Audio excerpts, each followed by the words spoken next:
Hi friends, welcome to SRAS Academy.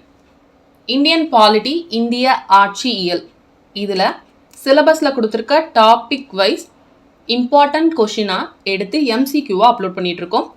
ஏற்கனவே பார்த்திங்க அப்படின்னா மேக்கிங் ஆஃப் இந்தியன் கான்ஸ்டியூஷனில் மிக மிக முக்கியமான 50 கேள்விகள் வீடியோவாக போட்டிருக்கோம். அந்த வீடியோவோட லிங்க்கை டிஸ்கிரிப்ஷனில் வைக்கிறேன், செக் பண்ணி பாருங்கள். இப்போது இந்த வீடியோ எதுக்குன்னா ப்ரியாம்பிள், முகவுரை, இதில் இருக்கிற முக்கியமான கேள்விகள் சூப்பராக படிக்கலாம். வாங்க வீடியோக்குள்ளே போகலாம். கேள்வி எண் 1, எந்த ஆண்டு இந்திய அரசியலமைப்பின் முகப்புரை திருத்தம் செய்யப்பட்டது? எந்த ஆண்டு இந்திய அரசியலமைப்பின் முகப்புரை திருத்தம் செய்யப்பட்டது? ஆன்சர் 1976.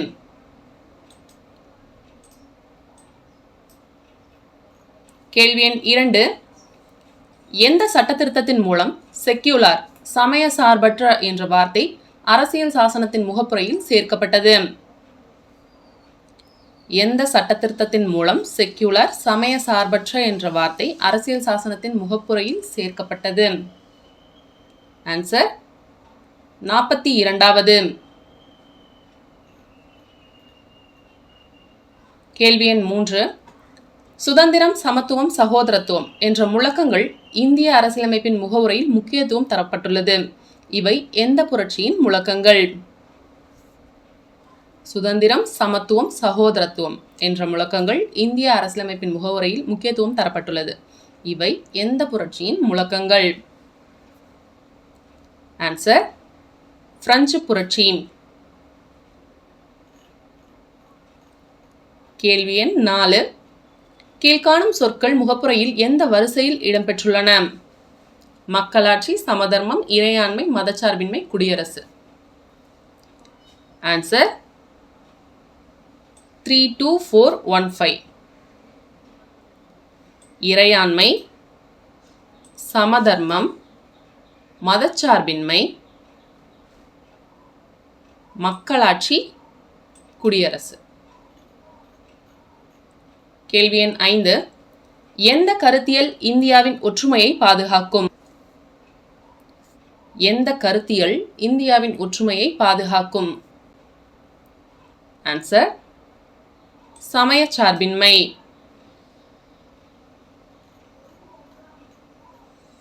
கேள்வி எண் 6, சரியான கூற்றை தேர்வு செய்க. சமயச்சார்பின்மை என்பது இந்திய அரசியலமைப்பின் ஒரு அங்கமாகும். ஒரு சமயம் சார்ந்த குழு மற்றொரு குழுவின் மீது ஆதிக்கம் செலுத்துதல். எந்த சமயத்தையும் பின்பற்ற அரசு அனுமதி அளித்தல். சமய விவகாரங்களில் அரசு நடுநிலைமை கொண்டிருத்தல். சரியான கூற்று சமய சார்பின்மை என்பது இந்திய அரசியலமைப்பின் ஒரு அங்கமாகும்.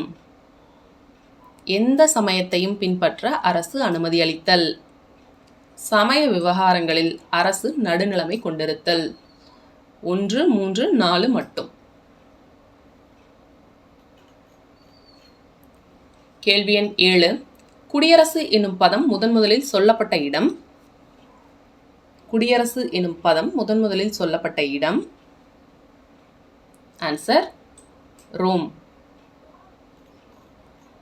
கேள்வி எண் 8, இந்தியா பல்வேறு நம்பிக்கைகளை சமமாக போற்றி மதிக்கப்படும் இடமாக இருப்பதோடு ஒரே தேசிய கண்ணோட்டத்தை கொண்டிருக்கும் என கூறியவர்? இந்தியா பல்வேறு நம்பிக்கைகளை சமமாக போற்றி மதிக்கப்படும் இடமாக இருப்பதோடு ஒரே தேசிய கண்ணோட்டத்தை கொண்டிருக்கும் என கூறியவர்? ஆன்சர் ஜவஹர்லால் நேரு.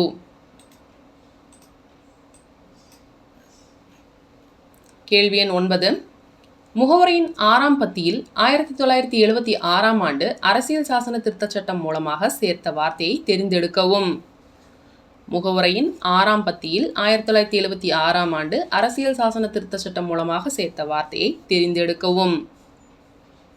ஆன்சர் நேர்மை. கேள்வி எண் 10, பின்வரும் வாக்கியங்களில் 42வது இந்திய அரசியலமைப்பு திருத்தத்துடன் பொருந்தாத கூற்று எது? சமய சார்பற்ற என்ற வார்த்தை அரசியலமைப்பு முகப்புரையில் சேர்க்கப்பட்டது.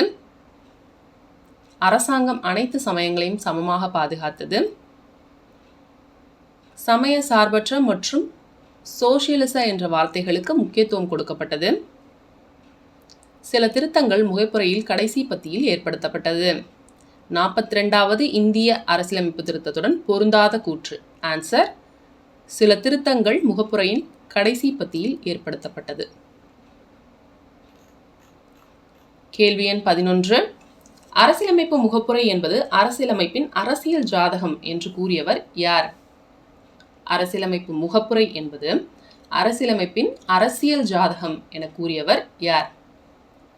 Answer: K.M. முன்சி. கேள்வி எண் 12. கூற்று: இந்திய மக்களாகிய நாங்கள் இந்தியாவை ஒரு இறையாண்மை கொண்ட சமதர்ம மதசார்பற்ற ஜனநாயக குடியரசாக அமைவதற்கு உறுதியுடன் தீர்மானித்துள்ளோம். காரணம்: முகவுரை இந்திய அரசியல் சாசனத்தின் அதிகார மூலதனம் மற்றும் இந்திய நாட்டின் தன்மையை வெளிப்படுத்துகிறது. ஆன்சர்: A மற்றும் R இரண்டும் சரி. R என்பது ஏவின் சரியான விளக்கம்.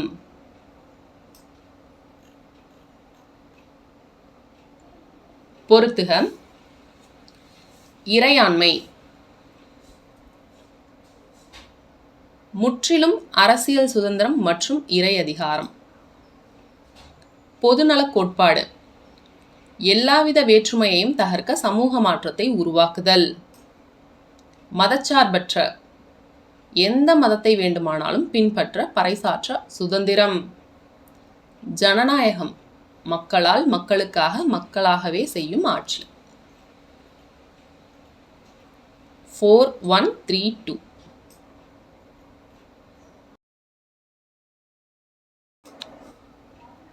கேள்வி எண் 14. 42ஆம் அரசமைப்பு திருத்தச் சட்டம் இந்திய அரசியலமைப்பு சாசனத்தின் முகவுரையில் 3 புதிய சொற்களை சேர்த்தது. பின் வருவனவற்றில் எது தவறானது? 42ஆம் அரசமைப்பு திருத்தச் சட்டம் இந்திய அரசியலமைப்பு சாசனத்தின் முகவுரையில் 3 புதிய சொற்களை சேர்த்தது. பின் வருவனவற்றில் எது தவறானது? ஆன்சர்: மக்களாட்சியுடைய. கேள்வி எண் 15. கூற்று: அரசமைப்பு சட்டத்தின் முன்னுரைதான் முகப்புரை என்று அழைக்கப்படுகிறது. காரணம்: அது இந்தியாவை இறையாண்மை, சமத்துவம், மதச்சார்பின்மை, மக்களாட்சி குடியரசு என்று வரையறை செய்கிறது. ஆன்சர்: A மற்றும் R இரண்டும் சரி. R என்பது ஏவின் சரியான விளக்கம். கேள்வி எண் 16. கேசவானந்த பாரதி வழக்கில் உச்சநீதிமன்றம் வழங்கிய தீர்ப்பின் சாராம்சமாக கீழ்கண்ட கூற்றுகளை எது அல்லது எவை சரியானவை? இந்திய அரசமைப்பு சட்டத்தின் முகவுரை அவ்வரசமைப்பு சட்டத்தின் ஒரு அங்கம் அல்ல. இந்திய அரசமைப்பு சட்டத்தின் முகவுரை அரசதிகாரத்தின் தோற்றுவாயாகவும் அரசதிகாரத்தை கட்டுப்படுத்தும் வரம்பிற்கு உட்பட்டதாகவும் உருவாக்கப்பட்டது. முகவுரை என்பது இந்திய அரசமைப்பு சட்டத்தின் ஒருங்கிணைந்த பகுதியாகும்.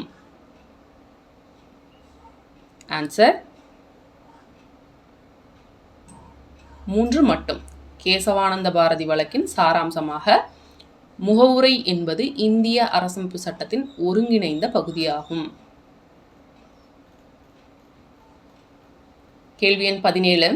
1976ஆம் ஆண்டின் அரசியல் சாசன திருத்தச் சட்டம் மூலம் முகவுரையில் திருத்தம் செய்யப்பட்டு டேஷ் டேஷ் மற்றும் டேஷ் என்ற சொற்றொடர் சேர்க்கப்பட்டது. 1976ஆம் ஆண்டின் அரசியல் சாசன திருத்தச் சட்டம் மூலம் முகவுரையில் திருத்தம் செய்யப்பட்டு டேஷ் டேஷ் மற்றும் டேஷ் என்ற சொற்றொடர் சேர்க்கப்பட்டது. ஆன்சர்: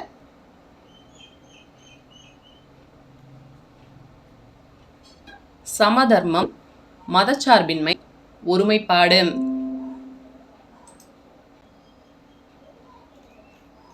கேள்வி எண் 18. பொறுத்துக. முகப்புரையின் பதம் கூறியவர். அரசியல் ஜாதகம் K.M. முன்சி. அரசியலமைப்பின் சாவி எர்னஸ்ட் பார்க்கர். அரசியலமைப்பின் ஆன்மா தாக்கூர்தாஸ் பார்க்கர். வழக்கறிஞர்களின் சொர்க்கம் சர் ஐவர் ஜென்னிங்ஸ். ஆன்சர்: 4521. கேள்வி எண் 19. இந்திய அரசியல் சாசனத்தின் அடிப்படை வடிவத்தை மாற்ற இயலாது என்று கூறிய வழக்கு எது? இந்திய அரசியல் சாசனத்தின் அடிப்படை வடிவத்தை மாற்ற இயலாது என்று கூறிய வழக்கு எது?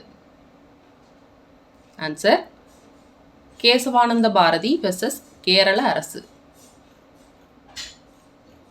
கேள்வி எண் 20. கீழ் குறிப்பிடப்பட்டவர்களுள் இந்திய அரசமைப்பின் முன்னுரைதான் அரசியலமைப்பின் முக்கிய குறிப்பு என்று கூறியது யார்? கீழ் குறிப்பிடப்பட்டவர்களுள் இந்திய அரசமைப்பின் முன்னுரைதான் அரசியலமைப்பின் முக்கிய குறிப்பு என்று கூறியது யார்? Answer Ernest Parker. கேள்வி எண் 21.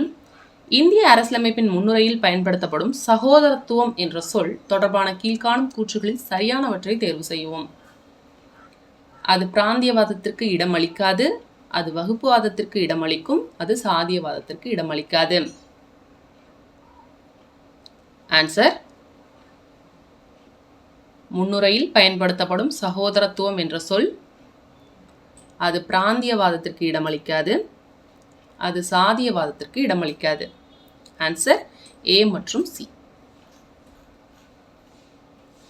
மதச்சார்பின்மை என்ற வார்த்தை அரசியலமைப்பு சட்டத்தின் முகப்புரையில் இணைக்கப்பட்டதற்கு முன்னரே உச்சநீதிமன்றம் மதசார்பின்மை அரசியலமைப்பு சட்டத்தின் அடிப்படை கூறுகளில் ஒன்று என்று கூறிய ஆண்டு எது?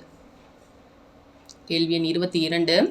மதச்சார்பின்மை என்ற வார்த்தை அரசியலமைப்பு சட்டத்தின் முகப்புரையில் இணைக்கப்பட்டதற்கு முன்னரே உச்சநீதிமன்றம் மதச்சார்பின்மை அரசியலமைப்பு சட்டத்தின் அடிப்படை கூறுகளில் ஒன்று என்று கூறிய ஆண்டு எது? ஆன்சர் 1973. கேள்வி எண் 23. கீழ்கண்ட வாக்கியங்களை கவனிக்கவும். முகவுரை இந்திய அரசமைப்பின் ஒரு பகுதியாகும். முகவுரை திருத்தப்படலாம். முகவுரையில் கூறப்பட்டிருக்கும் ஏற்பாடுகள் நீதிமன்றங்கள் மூலம் செயல்படுத்த முடியாது. முகவுரையே அதிகாரத்தின் மூலமும் ஆதாரமும் ஆகும். சரியான விடையை தேர்ந்தெடுக்கவும்.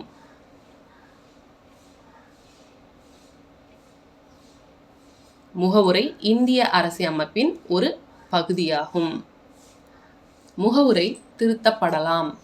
முகவுரையில் கூறப்பட்டிருக்கும் ஏற்பாடுகள் நீதிமன்றங்கள் மூலம் செயல்படுத்த முடியாது. 1, 2 மற்றும் 3 சரி. கேள்வி எண் 24. இந்திய அரசியலமைப்பின் முகவுரையை அரசியல் சாசனத்தின் அடையாள அட்டை என்று கீழ்காணப்படுபவர்களில் யார் கூறியது? இந்திய அரசியலமைப்பின் முகவுரையை அரசியல் சாசனத்தின் அடையாள அட்டை என்று கீழ்காணப்படுபவர்களில் யார் கூறியது? Answer N.A. பால்கிவாலா.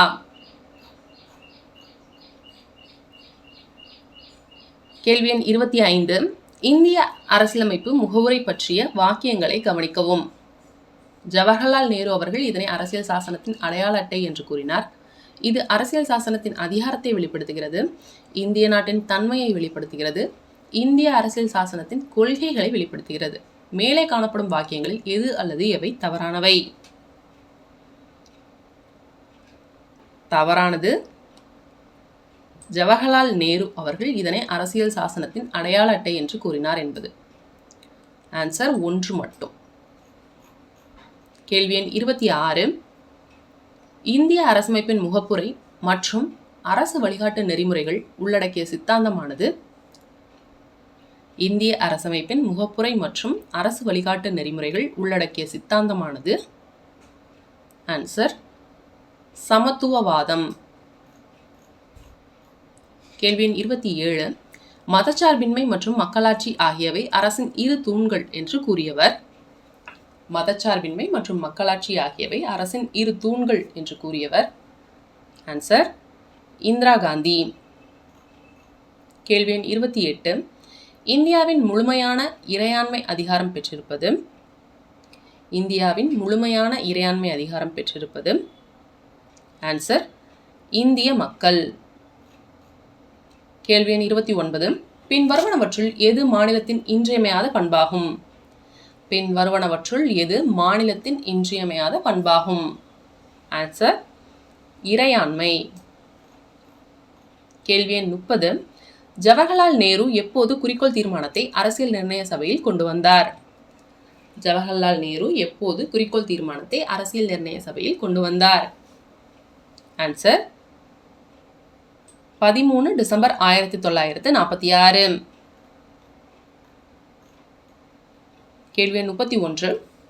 அரசியல் நிர்ணய சபையால் நேருவின் குறிக்கோள் தீர்மானம் எப்போது ஏற்றுக்கொள்ளப்பட்ட நாள்? அரசியல் நிர்ணய சபையால் நேருவின் குறிக்கோள் தீர்மானம் ஏற்றுக்கொள்ளப்பட்ட நாள். ஆன்சர் 22 ஜனவரி 1947. கேள்வி எண் 32. முகவுரை இந்திய அரசியலமைப்பின் ஒரு ஊன்றுகோல், ஆன்மா, அணிகலன் என்று அழைத்தவர் யார்? முகவுரை இந்திய அரசியலமைப்பின் ஒரு ஊன்றுகோல், ஆன்மா, அணிகலன் என்று அழைத்தவர் யார்?